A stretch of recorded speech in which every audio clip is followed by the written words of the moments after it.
Sugeng enjang para sedherek ingkang kinasihan ing Sang Kristus, panggih malih wonten ing panyuraos padintenan. Sakmenika kita badhe sesarengan mlebet wonten ing bab 8 ingkang mawi irah-irahan peparing.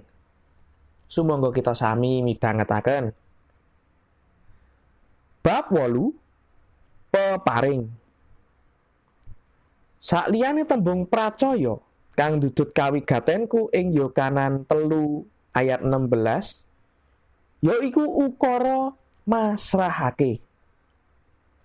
Wiwitane aku ngira yen aku kudu nindakake pegawean becik supaya aku bisa mlebu ing swarga. Aku uga ngira yen aku kudu kanthi tekun nindakake laku agama supaya bisa nggayuh marang Gusti Allah. Nanging nalika aku maca Yohanan 3 ayat 16, nyatane Gusti Allah rawuh supaya bisa nggayuh awakku dhewe kanthi masrahake putrane lan dudu aku kang bisa nggayuh Gusti Allah. Kaya dene kang katulis, awit dene Gusti Allah anggone ngasi marang jagat iku nganti masrahake kang putra ontang-anting. Ing pikiranku, agama iku kaya dene manungsa kang budidaya. Kepiye bisane munggah ing kasuwargan? Kosok balene rancanganing Gusti Allah iku kaslametan. Yaiki Gusti Allah kang tedhak saka swarga, gayuh manungsa lumantar putrane. Agama mulangake yen kanthi tumindak becik awake dhewe bisa gayuh marang Gusti Allah. Kaslametan iku nyurasa yen Gusti Allah kang ngutus putrane supaya bisa gayuh marang awake dhewe. Agama lan kaslametan ora mung beda, nanging uga malah loro-lorone iku kosok balen. Gusti Allah ora maringi agama liya marang awake dhewe kang kebak pranatan-pranatan, perintah lan laku-laku agama.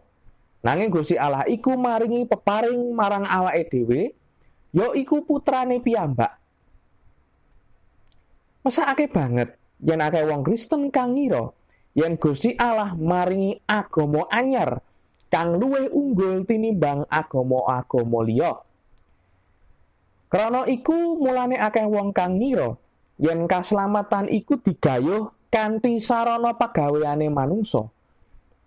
Wong-wong iku ora mangerti yen kaslametan iku mung peparinge Gusti Allah. Kabeh ora tekan pangerten kang bener yen Gusti Allah iku nresnani awake dhewe. Nalika ana katresnan, mula ana krentek kanggo menehake peparing. Tuladhane, ibu kang nresnani anake. Ibu iku bakal masrahake apa kang paling becik marang anake. Saumpama wae, anake ibu iku lara ginjel. Mesti wae ibu iku bakal masrahake ginjele dhewe marang anake kang nandhang lara iku. Nalika ibune masrahake ginjele marang anake, anake ora perlu mbayar apa-apa marang ibune. Wis cetha yen katresnane Gusti Allah ngluwihi katresnane manungsa. Awit Gusti Allah nresnani, panjenengane masrahake putrane supaya awake dhewe ora nelongso ing naraka. Lumrahe aku iki wong kang aji mumpung, kang ora bisa nampik marang taren kang becik. Apa meneh yen taren iku pinangkane saka wong kang duweni kalungguhan utawa kang kondang. Semono uga, apa mungkin aku bisa nampik nalika ditari nampa urip langgeng saka Gusti Allah? Ing dina kang mirunggan iku, 36 taun kepungkur, aku mengakake atiku lan nampa nalika ana taren kang endah saka Gusti Allah.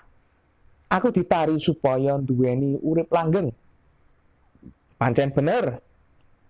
Aku ngakoni yen saklawase uripku aku mung ngerti wae Yohanan 3 ayat 16 iku minangka pangerten piwulang agama kang tansah manggon ana ing pamikirku wae.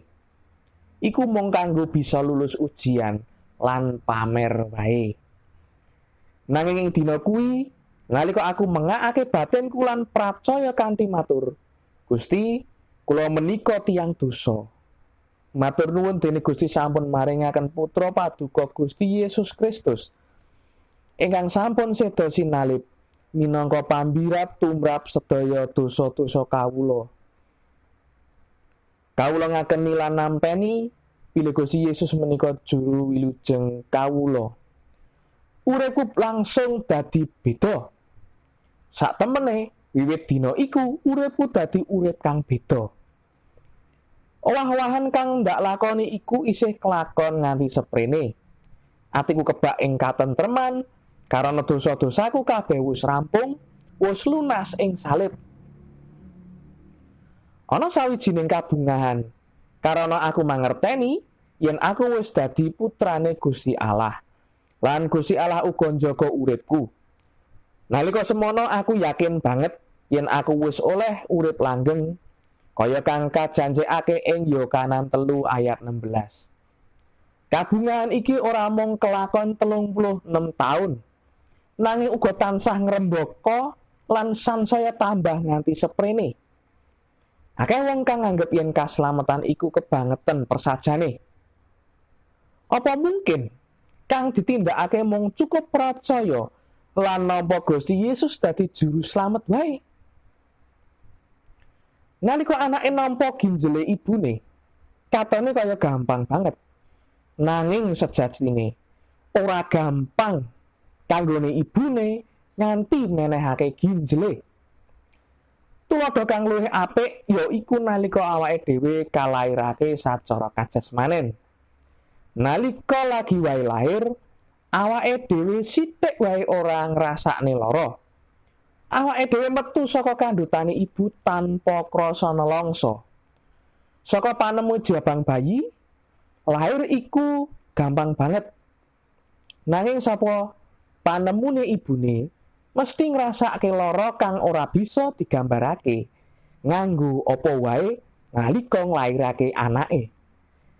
Padha dene kaslametan wong Kristen ketoke wae gampang banget.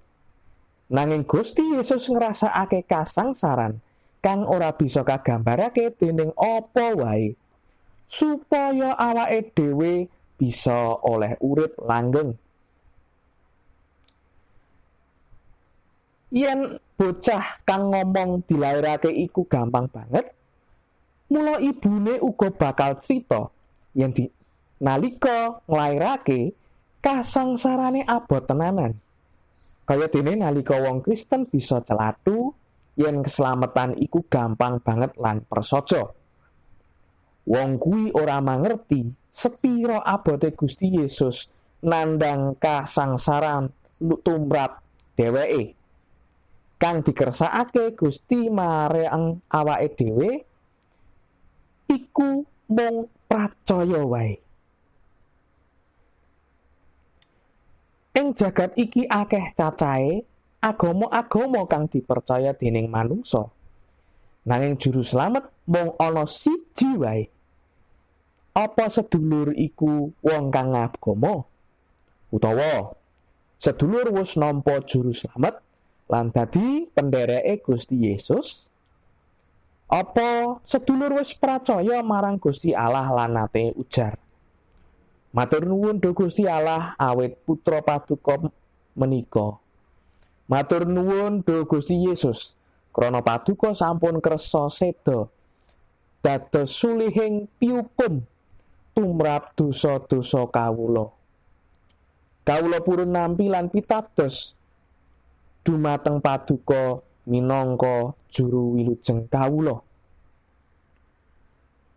Ukara kang endah ing dinten menika, agama lan kaslametan iku ora mung beda, nanging loro-lorone iku kosok balen. Matur nuwun dumateng para sedherek ingkang sampun kersa midhangetaken ngantos dumugi pungkasan.